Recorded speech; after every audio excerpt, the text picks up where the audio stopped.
Video start করেছো? এই মেসেজটা সবার কাছে যাওয়া দরকার। তাড়াতাড়ি বলো। হ্যাঁ, যাওয়া দরকার। বন্ধুরা, আজকে আমরা একটা রেস্টুরেন্টে খাবো বলে গেছিলাম। সেখানে গিয়ে ও বললো কি খাবার আছে, তা আমি ওয়েটারকে বললাম বেশি না, ওই 50 টাকার মধ্যে 4টে রুটি আর তরকা দিয়ে দাও, আমাদের হয়ে যাবে। ও আমাকে টানতে টানতে রেস্টুরেন্টের বাইরে নিয়ে গেল, নিয়ে ওখানে একটা ডান্ডা দিয়ে প্রচন্ড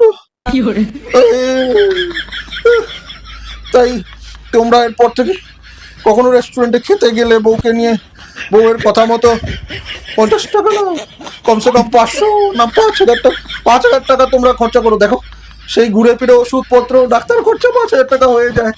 তার থেকে তোমরা 5,000 টাকা খাবার খাইয়ে দিও, এরকম আর কারণ না। সবাই এই মেসেজ পৌঁছে দাও, পৌঁছে, আওয়াজ তোলো, আওয়াজ তোলো।